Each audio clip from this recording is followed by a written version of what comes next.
Assalamualaikum warahmatullahi wabarakatuh. Berjumpa lagi dengan FAT Statistik channel yang mengajikan video tutorial tentang pengolahan analisis data menggunakan SPSS. Untuk video kali ini, kita akan bahas tentang bagaimana cara melakukan uji validitas produk moment person menggunakan SPSS. Untuk mengetahui bagaimana cara yang harus kita lakukan dalam proses uji validitas produk moment person, maka kita harus mengetahui konsep dasar dari uji validitas ini.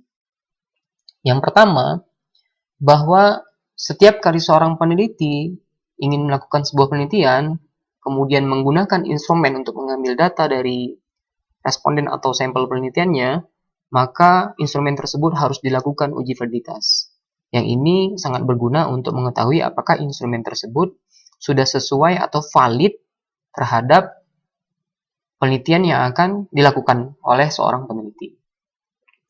Kemudian, hal yang kedua adalah bahwa uji validitas produk moment person menggunakan prinsip korelasi atau mengkaitkan antara masing-masing skor pada soal atau pertanyaan terhadap skor total pada instrumen yang akan digunakan. Untuk contoh kasus yang akan kita lakukan uji validitasnya, kita ambil misalnya penelitian tentang bagaimana pengaruh kepercayaan terhadap partisipasi warga dalam pemilihan kepala kampung sejahtera.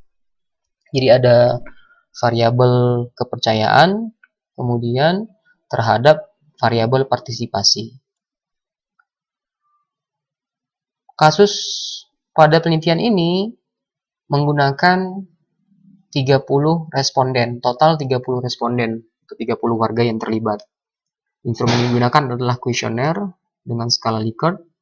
Kemudian kuesioner menggunakan kriteria dalam pertanyaannya, dan sifat pertanyaannya bersifat positif, dan skornya mulai dari 1 hingga 5. Kemudian, untuk melakukan langkah uji validitas, hal pertama yang harus dilakukan adalah input. Jadi kita memasukkan semua data yang kita miliki ke dalam SPSS, karena kita menggunakan SPSS. Kemudian nanti dilanjutkan dengan proses analisis, kemudian output, kemudian langkah terakhir adalah interpretasi. Baik, mari kita lanjut. Kita masuk ke langkah yang pertama, yaitu proses input data dari data yang kita punya. Di sini saya sudah siapkan datanya, tabulasi datanya. Bentuknya adalah bentuk pertanyaan, kemudian ada 10 pertanyaan, kemudian sifat pertanyaannya tadi adalah skala Likert dengan skor dari 1 hingga 5. Nah, semua data ini tinggal kita copy, kemudian kita salin atau kita tempel ke halaman SPSS. Jadi, cara mudahnya adalah semua data ini kita copy,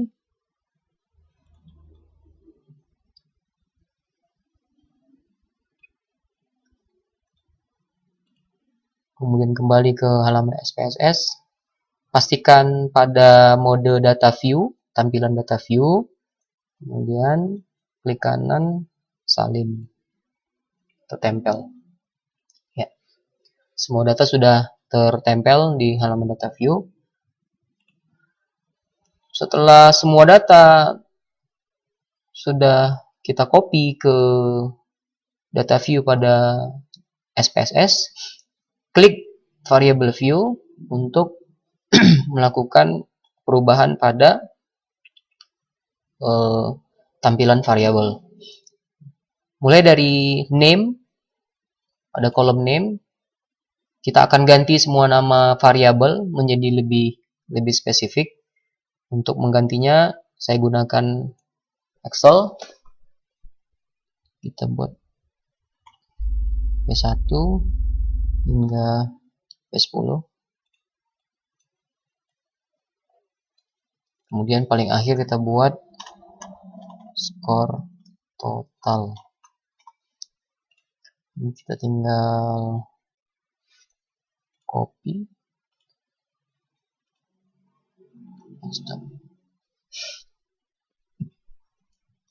Karena pada tabulasi data yang kita miliki tidak memiliki desimal, maka pada bagian desimal kita buat menjadi 0.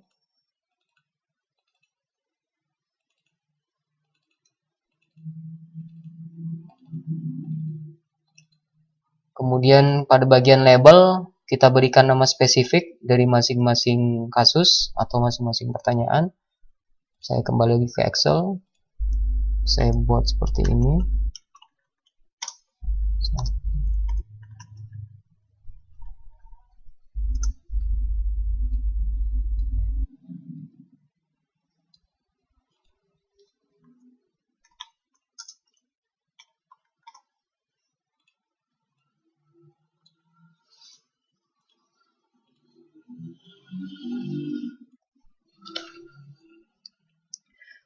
Kemudian pada bagian measure, pastikan dalam pilihan scale.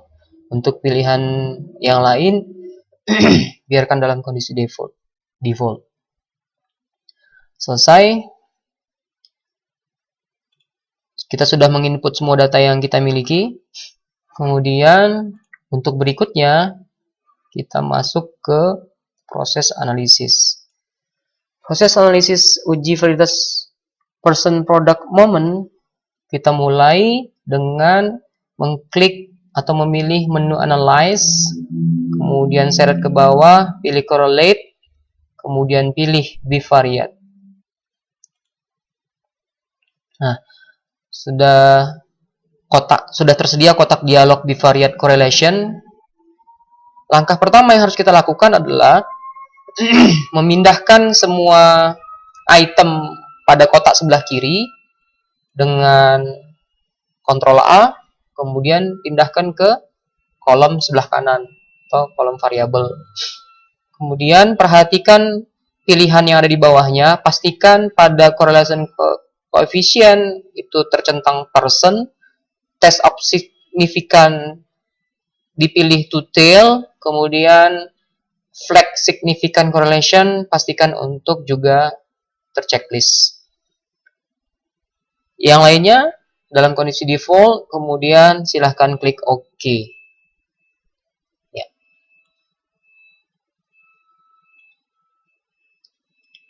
Akan tampil output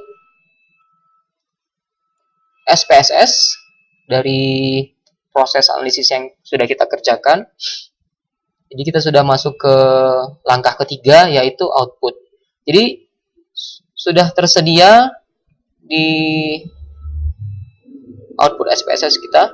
Seperti ini dia bentuknya, correlation dari pertanyaan 1 sampai dengan pertanyaan 10, kemudian ada skor total.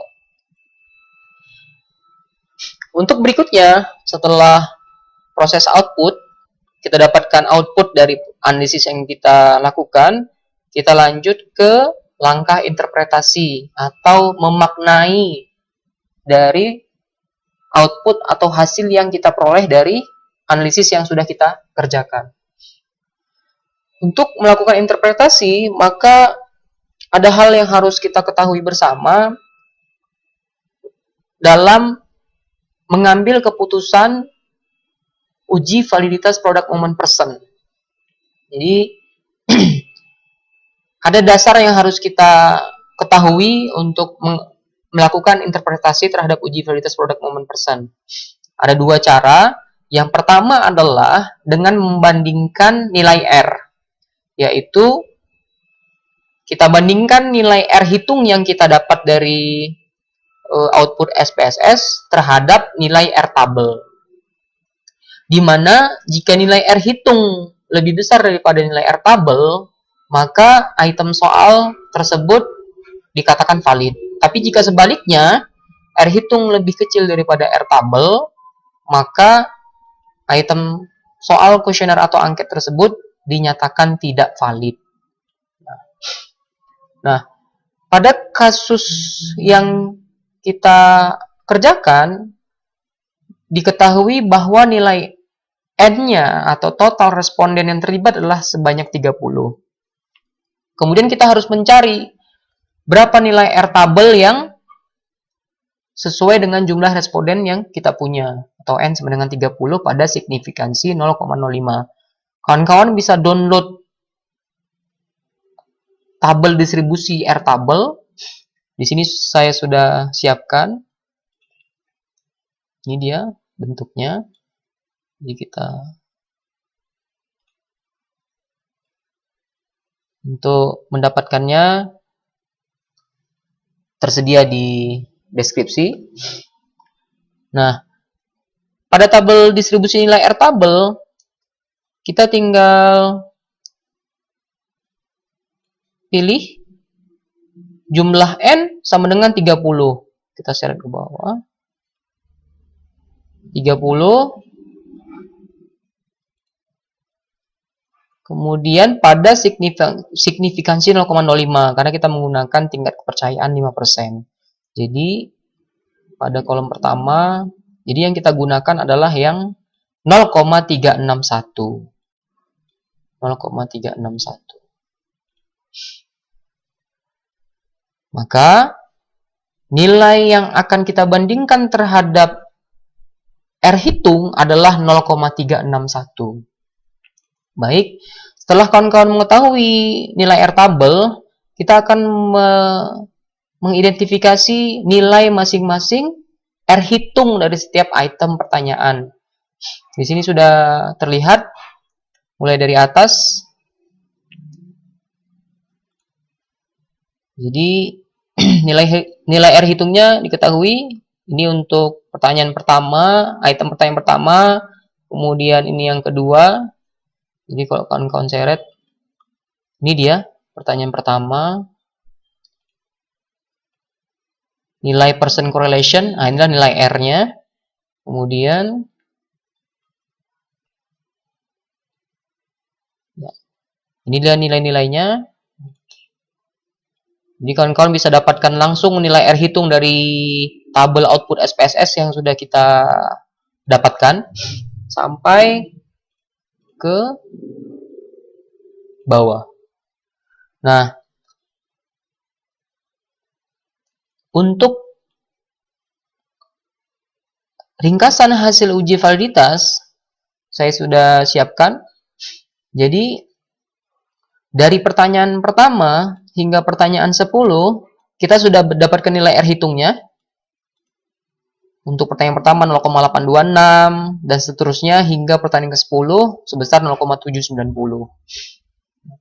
Ini R hitung ini kita akan bandingkan dengan nilai R tabel. Nilai R tabel tadi sudah kita ketahui bahwa nilainya adalah 0,361. Dari nilainya sudah dapat kita pastikan bahwa semua pertanyaan dari pertanyaan pertama hingga pertanyaan ke-10 adalah lebih besar daripada 0,361. Kawan-kawan bisa perhatikan nilainya.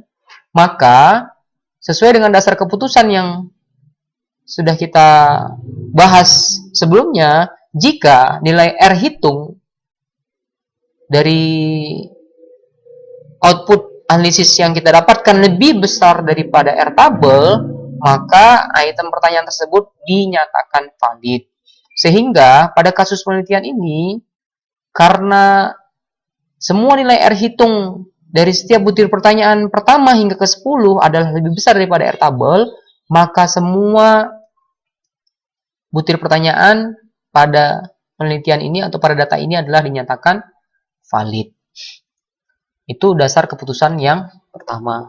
Kemudian, kita juga boleh membandingkan nilai signifikansi nilai signifikansi dua tail dengan probabilitas 0,05. Nah, Bagaimana dasar pengambilan keputusannya? Jika nilai signifikansi itu lebih kecil 0,05 dan nilai R-nya positif, maka item soal dinyatakan valid. Jika nilai signifikansi lebih kecil 0,05 tapi nilai R-nya negatif, maka item soal tersebut dinyatakan tidak valid. Jika nilai signifikansinya ternyata lebih besar daripada 0,05, maka item soal instrumen yang kita miliki dinyatakan tidak valid. Kita tinggal cek, tinggal periksa di tabel output SPSS tadi nilai signifikansi. Jadi kawan-kawan perhatikan pada masing-masing kolom pertanyaan, perhatikan signifikansi 2 til. Kemudian silahkan kita seret. Nah, inilah dia nilai signifikansi. Jadi 0,000, kemudian 0,00 sampai ke bawah seperti itu. Nah, saya sudah buat ringkasannya. Ringkasan nilai signifikansi pada kasus penelitian ini sudah dibuatkan ringkasan dalam video ini. Diketahui bahwa semua item pertanyaan dari butir pertama hingga butir 10 diketahui adalah sebesar 0,000. Maka secara otomatis jika kita bandingkan dengan nilai 0,05, nilai ini adalah lebih kecil daripada 0,05 dan semua nilai R-nya adalah bernilai positif. Jadi jangan lupakan nilai R-nya. Ketika kita mendapatkan nilai signifikansinya lebih kecil 0,05, maka periksa nilai R positif, nilai R-nya. Ketika nilai R-nya adalah bernilai positif, maka bisa dipastikan semua item soal instrumen yang kita miliki dinyatakan valid. Seperti itu. Oke.